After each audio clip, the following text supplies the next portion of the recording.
Shalom,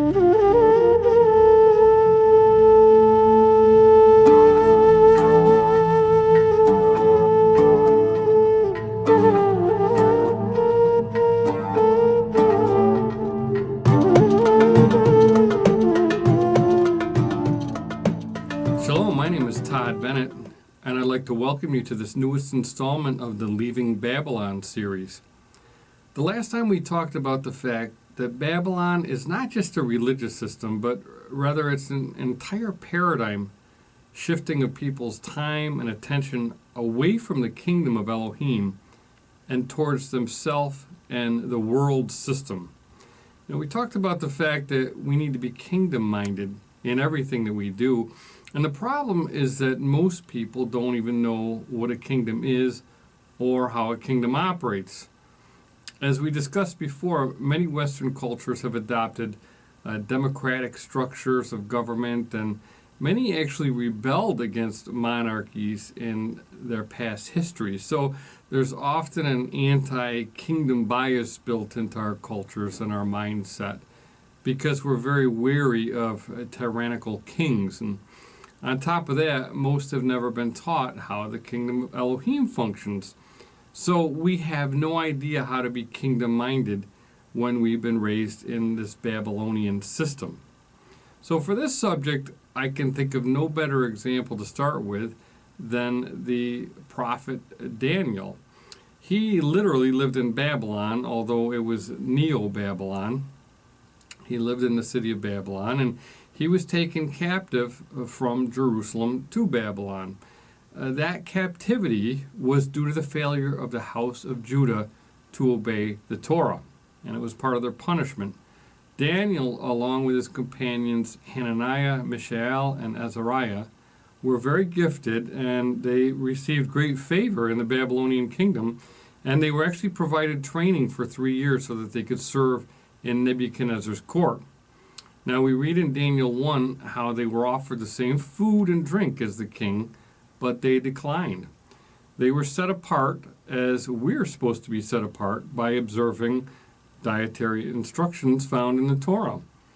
We also read in Daniel 3 about instances where Hananiah, Mishael, and Azariah refused to bow down to Nebuchadnezzar's idol, and as a result they were thrown into the fiery furnace, although they were delivered from that.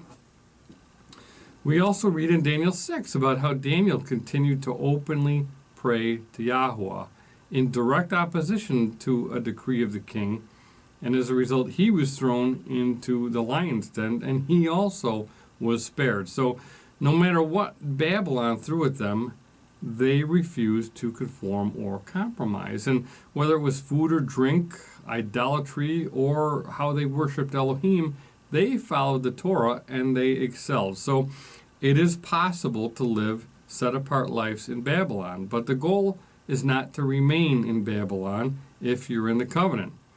And it's important to understand and remember the context of these events in Daniel. The kingdom of Israel was divided into 2 kingdoms at that point. The house of Yisrael, consisting of the 10 northern tribes, had been punished and completely exiled from the covenant land by the Assyrian Empire because of their disobedience and their idolatry. The house of Judah, which Daniel and his friends belonged to, they were taken captivity by the Babylonians because of the disobedience of the house of Judah. Now Jeremiah had prophesied to the house of Judah that they would be in exile for 70 years, and Daniel was counting those years. He was waiting and praying while living a set-apart life in Babylon. He understood that he was part of a different kingdom. And we read in Daniel 9 that while he was praying about the end of the 70-year punishment, he was visited by Gabriel and given the promise of 70 weeks. Now, during his time in Babylon, Daniel had many incredible experiences. He was given visions and prophetic words, and one time he was given an incredible glimpse into the heavenly throne room. He was given a vision of the kingdoms of the earth and the subsequent judgment of those kingdoms, as well as the coronation of the Messiah. And we read about that in Daniel 7, beginning at 9. It says, "I watched till thrones were put in place, and the Ancient of Days was seated. His garment was white as snow, and the hair of his head was like pure wool. His throne was a fiery flame, its wheels a burning fire. A fiery stream issued and came forth from before him. 1,000 thousands ministered to him. 10,000 times 10,000 stood before him. The court was seated, and the scrolls were opened. Verse 11, I watched then because of the sound of the pompous words which the horn was speaking. I watched till the beast was slain, and its body destroyed and given to the burning flame.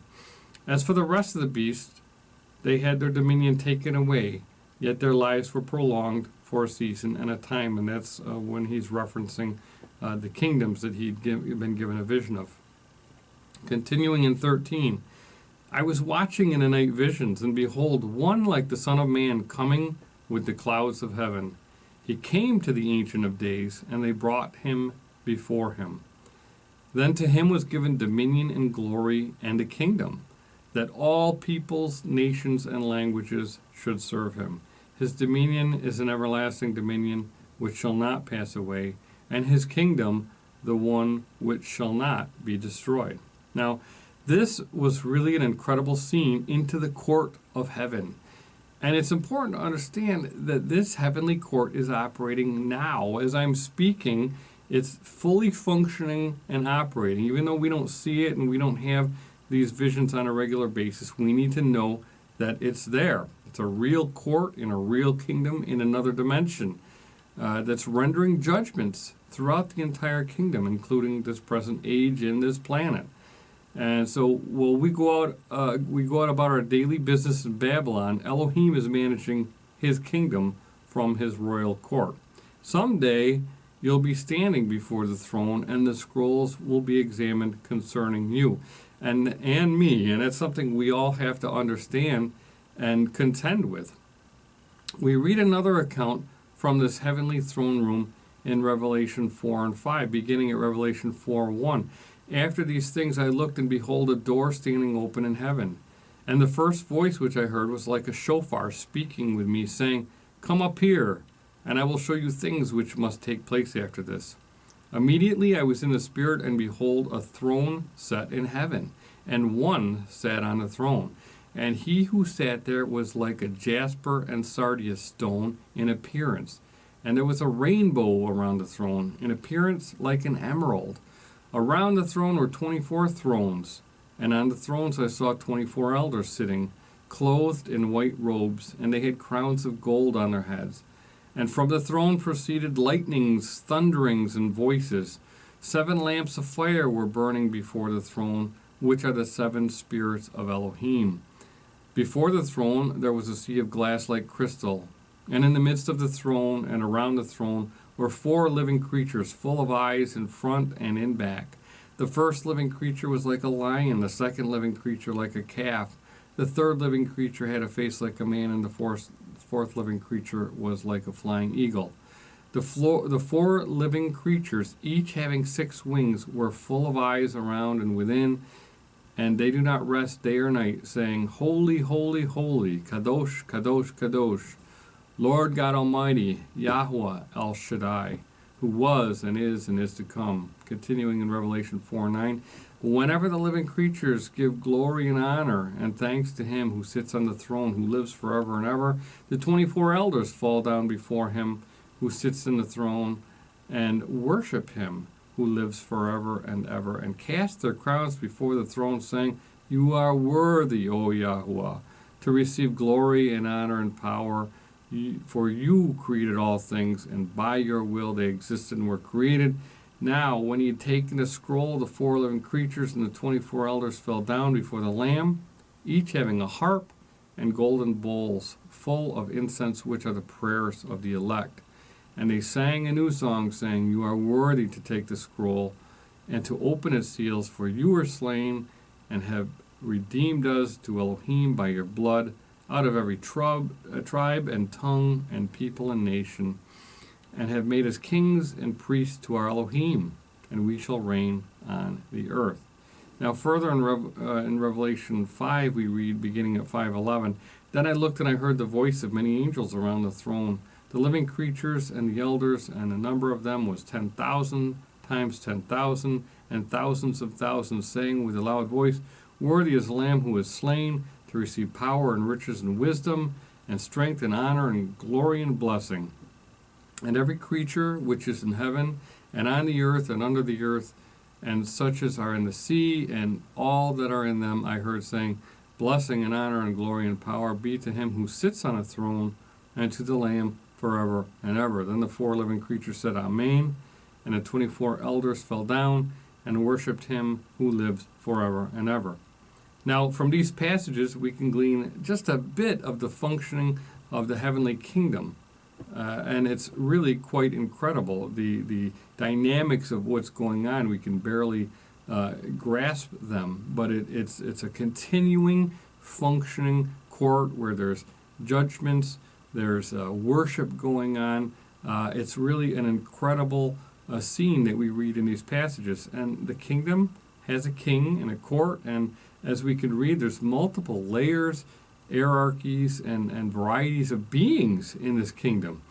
And remember that this is not a kingdom restrained by our 4 dimensions. This is a kingdom in a different dimension altogether. And we get a glimpse from the text, but no one knows for sure just the expanse and extent of this kingdom. In the 5th century, a Middle Eastern scholar named Dionysius studied the references to angels in the scriptures and other non-biblical sources, and he concluded that there are 9 classes or choirs of angels, which were divided into 3 species, starting with those closest to Yahuwah. His first sphere was seraphim, cherubim, and thrones. The second sphere, dominions, virtues, and powers, and the third sphere, principalities, archangels, and archangels and angels.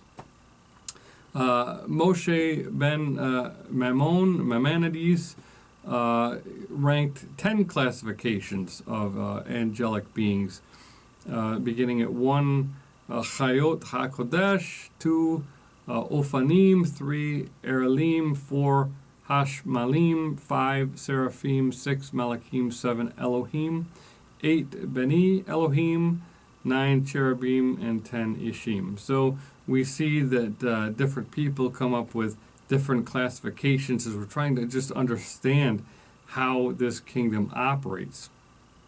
And again, there's no clear consensus on these things, but people have attempted to categorize and classify them.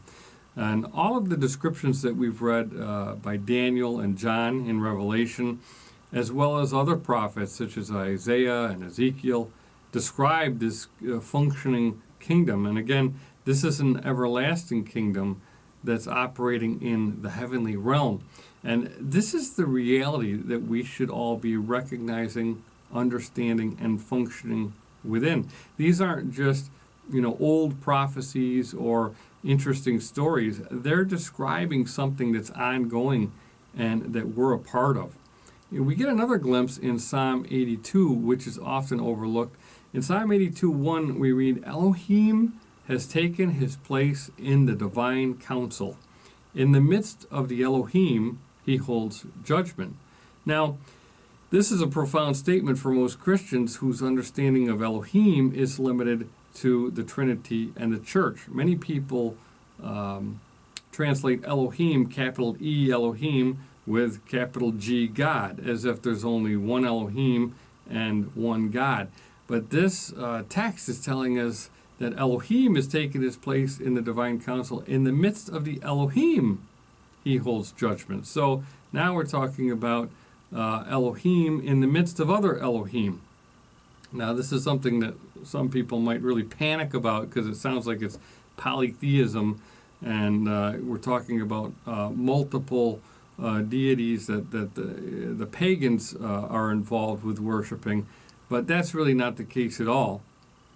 It's something completely different, but I wasn't taught in Christianity how this heavenly realm operates, and of course I wasn't told about the various Elohim that we read about in the scriptures. See, while the title Elohim is used for the Creator, there are actually many Elohim, but Yahweh is the greatest, and Again, this is not polytheism. In Hebrew, Elohim literally means powers. So Elohim are powerful spiritual beings, including Yahweh and his creation, which are powerful spiritual beings also. In fact, we read in Psalm 136:1, "O give thanks to Yahuwah, for he is good, for his mercy endures forever. O give thanks to the Elohi of the Elohim, for his mercy endures forever." Now this shows us that Yahweh is the highest of the Elohim, and the psalm goes on to tell us why, because he created everything. So Yahweh is referred to as Elohim, but so are some of his creation that operate in his divine counsel and in his kingdom. At the divine council in Psalm 82, Yahweh is judging the sons of Elohim who are given charge over the kingdoms of the earth. And we know that after the sin at Babel, the Tower of Babel, the heavenly court was held and a decision was rendered, and we read some of that in Genesis 11, beginning at 5. But Yahweh came down to see the city and the tower which the sons of men had built. And Yahweh said, "Indeed, the people are one, and they have one language." And this is what they begin to do. Now nothing that they propose to do will be withheld from them. "Come, let us go down, and there confuse their language, that they may not understand one another's speech." So Yahweh scattered them abroad from there over the face of the earth, and they ceased building the city. Now most miss the significance of this event. It was actually a departure of Yahweh dealing with all of mankind as a whole, and from that point he would focus exclusively through a covenant people, and the nations would be under the authority of the sons of Elohim. And we read about that change in Deuteronomy 32:8. It says, "When the Most High gave to the nations their inheritance, when he divided mankind, he fixed the borders of the peoples according to the number of the sons of Elohim." So from that point on, Yisrael would be the inheritance of Yahweh. Now prior to Babel and the flood, we read about certain sons of Elohim that mixed with mankind, and we read about them in Genesis 6, beginning at 1. "Now it came to pass, when men began to multiply on the face of the earth, and daughters were born to them, that the sons of Elohim saw the daughters of men, that they were beautiful, and they took wives for themselves, all of whom they chose. And Yahweh said, My spirit shall not strive with man forever, for he is indeed flesh, yet his days shall be 120 years. And there's a real mystery built into that, because we're not talking about how old men are going to grow to be, but Yah actually put a time limit on the existence of mankind, and the 120 years he's talking about are Jubilee years, and that's where we get the 6,000-year term, essentially, for mankind on this earth. Continuing at 4, it says the Nephilim were on the earth in those days, and also afterward, when the sons of Elohim came in to the daughters of men, and they bore children to them. Those were the mighty men who were of old, men of renown. And, the book of Enoch refers to these sons of Elohim as watchers, and describes how 200 of them descended upon Mount Hermon and began interacting and mating with mankind. Now these sons of Elohim were part of the heavenly kingdom, but they crossed the line and they sinned. And while Yahweh was in the process of creating his sons through Adam, they were intent on perverting that plan. They were creating a family of their own and perverting Yahweh's creation. Enoch also reveals how these sons of Elohim would be punished. And we also read about this in Jude.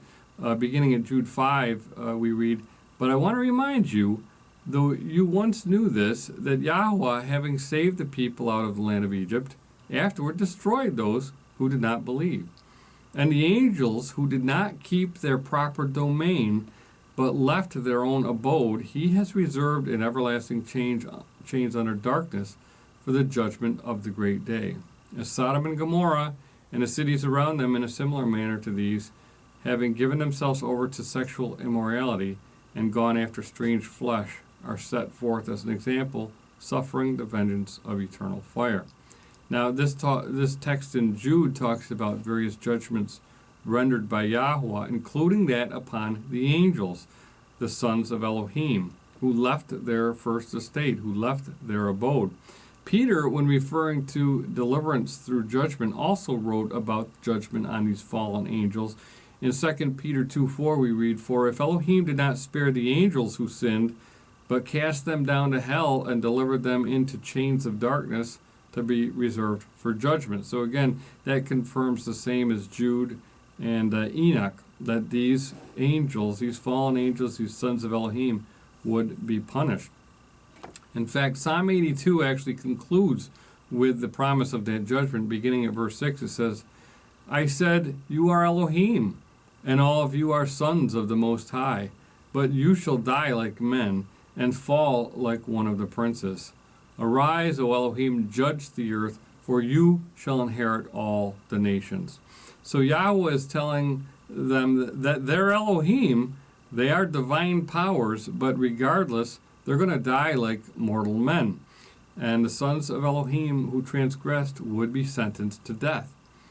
In fact, hell was actually made for them, not for mankind. And Yeshua referred to this when he spoke of judging and separating the goats from the sheep. In Matthew 25:41, he said, "Then he will also say to those on the left hand, 'Depart from me, you cursed, into the everlasting fire prepared for the devil and his angels.'" So hell was not made for man. The problem is that many men choose to follow these fallen ones and the lies that they perpetrate throughout time, and they're actually following them straight into hell. And of course, that's where Babylon leads. Babylon is the construct of the fallen ones, built on rebellion and self-centered thought and conduct. And that's why it's so important that we understand the difference and get kingdom-minded.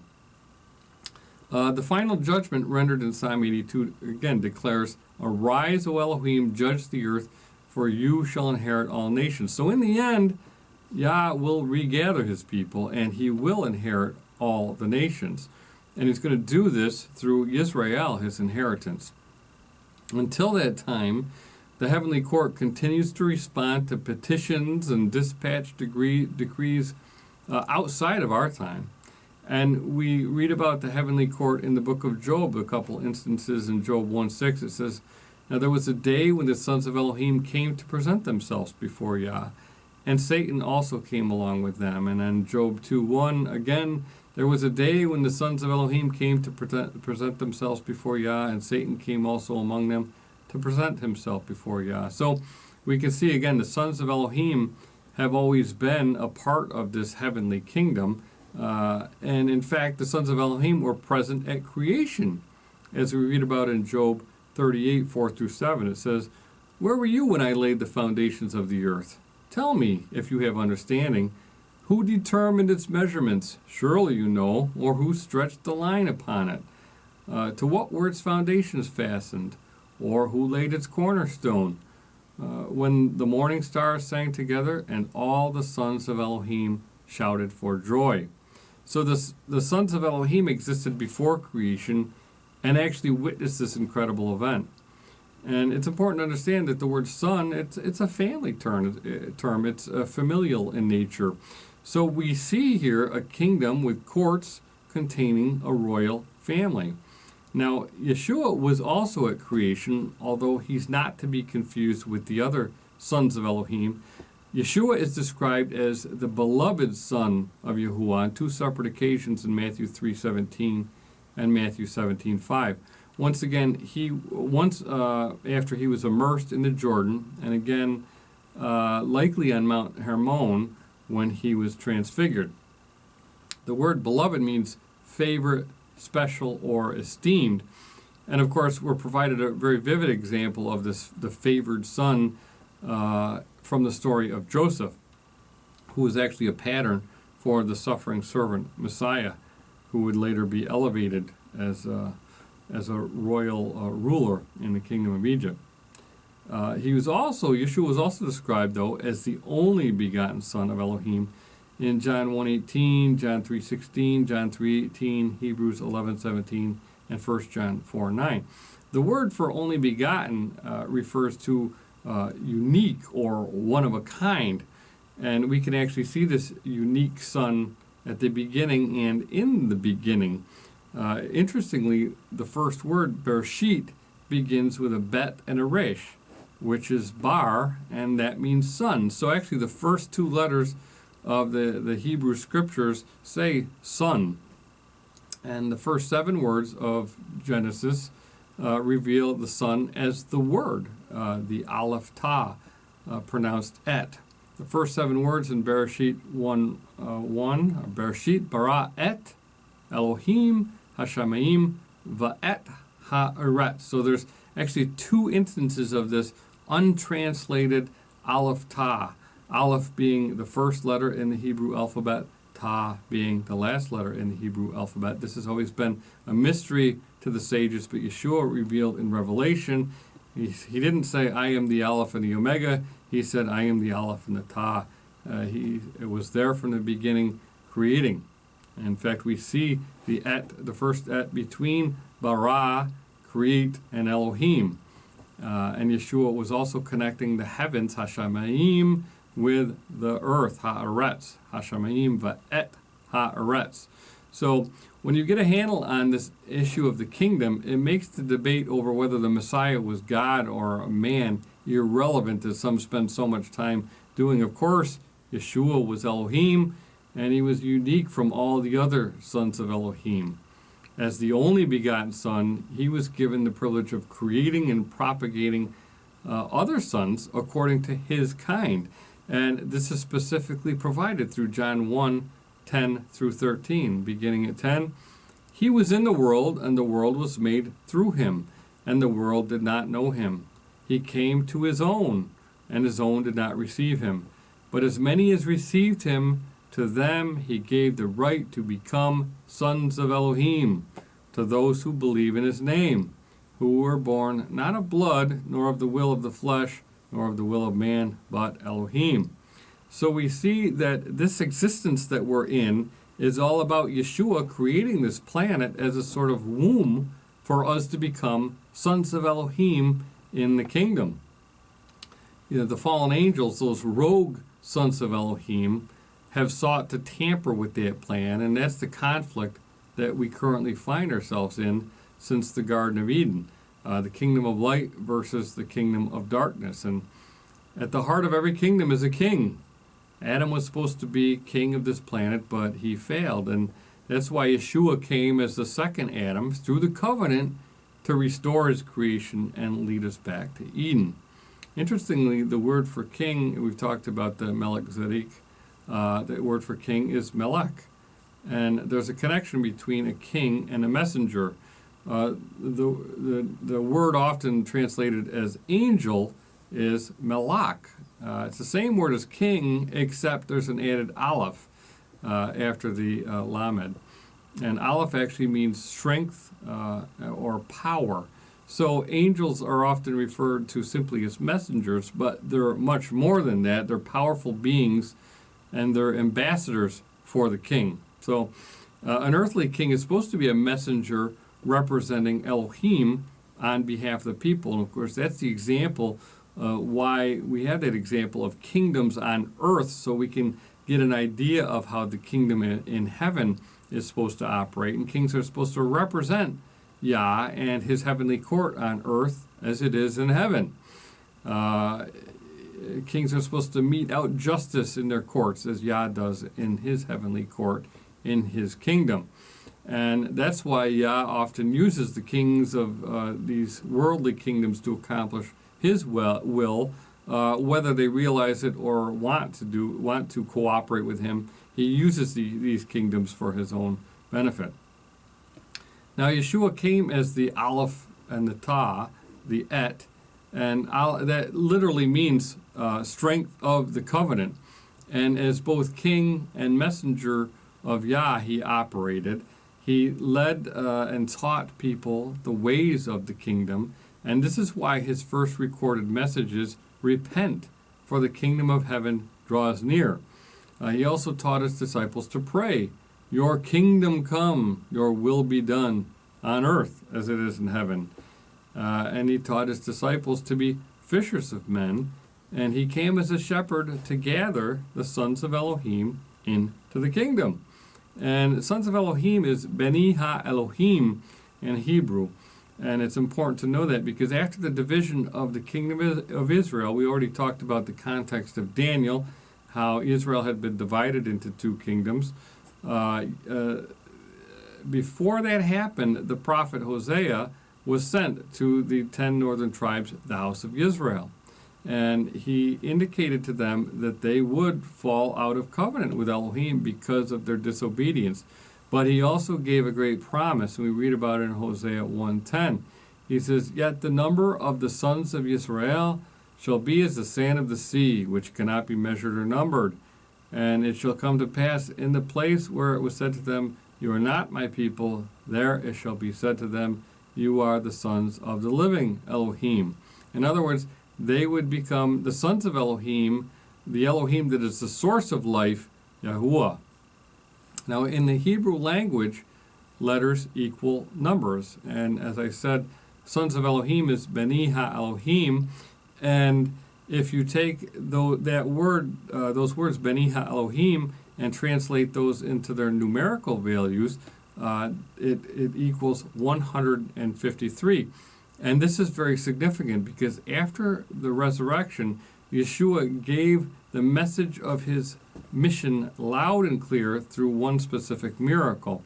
When he appeared to his disciples and found them fishing on the Sea of Galilee, he told them to cast their net on the right side of the boat.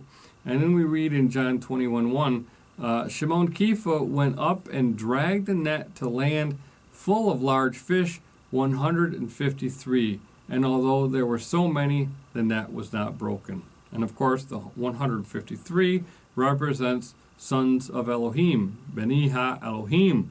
And of course, his point was loud and clear that they were not supposed to be fishing for fish. They were supposed to be fishing for men who would become sons of Elohim in the kingdom.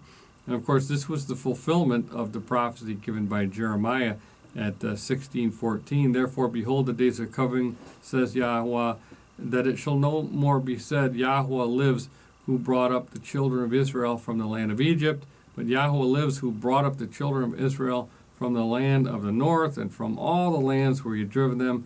For I will bring them back into their land which I gave their fathers. Behold, I will send for many fishermen, says Yahweh, and they shall fish for them. And afterward I will send for many hunters, and they shall hunt them from every mountain and every hill, and out of the holes of the rocks." So what he's saying is that there's going to be a future regathering into his kingdom that's going to make the exodus from Egypt pale in comparison. And we long for that day when he brings his children back into the kingdom. Now, Israel represents a kingdom of sons, and it's the womb that is producing the sons of Elohim for the kingdom. And that's why Israel is referred to as a firstborn son, and we read that in Exodus 4:20 through 23.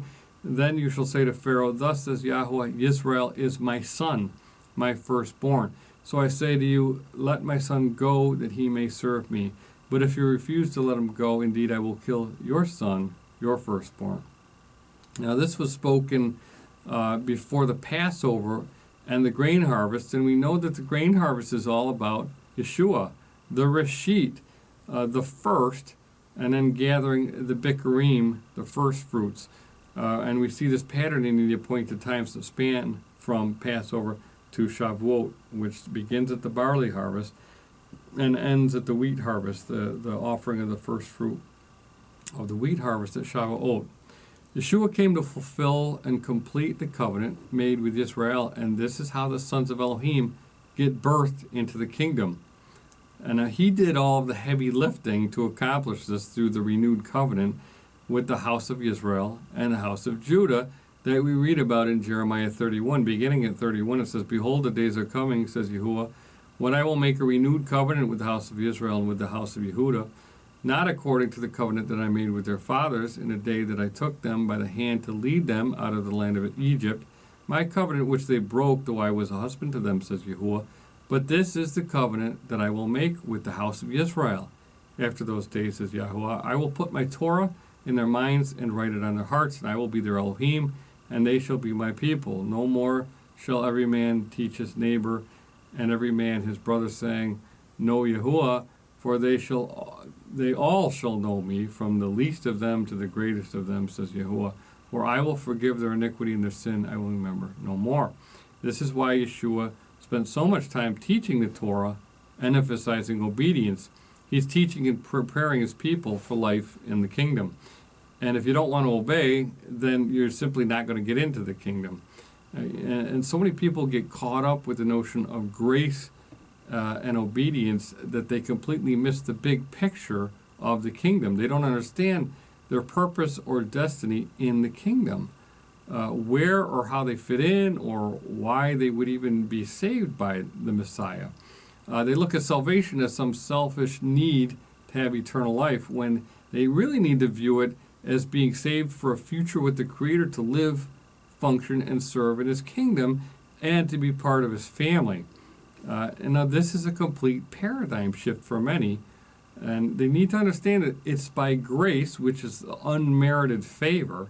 It's by this grace, this unmerited favor, that we're cleansed and able to get into the kingdom. We can't earn that favor, nor do we deserve it. That's the grace portion. But after being a recipient of this free gift, the forgiveness and the cleansing, we're absolutely expected to obey the Torah if we want to live and function in this kingdom. The fallen sons of Elohim disobeyed, and hell was created for them. And if you think you're going to be a disobedient son of Elohim, then you're really sadly mistaken. You'll be punished with the other disobedient rebels. Now, right now, we're still rehearsing, but there will come a day when the time for rehearsing is over, and we'll be standing in the heavenly kingdom before the throne. And that's when the scrolls will be opened, decisions will be made, and judgments will be rendered. And it'll be shocking and terrifying for many people who've been taught and believed and actually lived a lie that their conduct doesn't matter. Yeshua specifically warned people of this dreadful day on many occasions, and he specifically stated that he'll be sending the lawless ones, the ones who don't follow his commandments, to the same place where he sends the devil and the fallen angels. And this is not a popular teaching in Christianity, but I recommend people thoroughly read Matthew 25. It was one of the last major teachings that Yeshua gave before the Passover and his death and resurrection, and it's a very, very powerful warning. If you haven't been obeying and rehearsing, then you won't be ready like the 5 foolish virgins who didn't have oil in their lamps, and you'll be shut out of the wedding feast. It's just as simple as that. And we've mentioned some powerful passages in this teaching that give us just a glimpse of the kingdom of Yahuwah. And this is the kingdom which we must operate within if we're in covenant with him, and if we're in covenant with the one who sits on that throne in the heavenly court. This strikes to the heart of the matter and shows just how far the Christian religion and their notion of salvation have strayed from reality. This awesome kingdom is the reality and should be at the core of our faith, yet many are completely unaware of the need to understand it. The way into the kingdom is through the covenant, and that covenant was revealed through the life of Abraham, a man who believed the promise of Elohim and left Babylon as a result of his belief. His belief was followed by actions that supported his belief and expressed his faith. And we read about that in Genesis 15:6. And he believed Yahuwah, and he accounted it to him for righteousness. And this is what many fail to understand. If we truly believe in Yeshua, then our actions of obedience should express and demonstrate that belief. Now remember the promise that was given to Abraham in Genesis 17:5-6. It says, No longer shall your name be called Abram, but your name shall be Abraham. For I have made you a father of many nations. I will make you exceedingly fruitful, and I will make nations of you, and kings shall come from you. So we see this notion of the kingdom with Abraham, and later the promise given to Sarah in Genesis 17:15-16. Then Elohim said to Abraham, As for Sarai, your wife, you shall not call her name Sarai, but Sarah shall be her name, and I will bless her and also give you a son by her. Then I will bless her, and she shall be a mother of nations, Kings of peoples shall come from her. So again, more royalty from Sarah. And the kingdom was established and fulfilled through a covenant made with a man and his wife who both left Babylon. And through their obedience, followed by the special intimacy, when the circumcised Abraham knew his wife Sarah, there was a promised son that would provide the patterns of the covenant. This covenant is about building a family into a royal kingdom of priests. It's a kingdom covenant fulfilled by Yeshua, yet this covenant is foreign to many who say that they believe in Yeshua. Now, it's hard to be kingdom-minded if you don't understand the kingdom. I hope that this teaching has helped you in that regard, because it's hard to be kingdom-minded if we fail to understand the covenant that teaches us about the kingdom and leads us into the kingdom. Therefore, in the next episode, we'll explore the covenant, because if we don't understand that covenant, we'll never be able to leave Babylon. Until next time, my name is Todd Bennett. Shalom.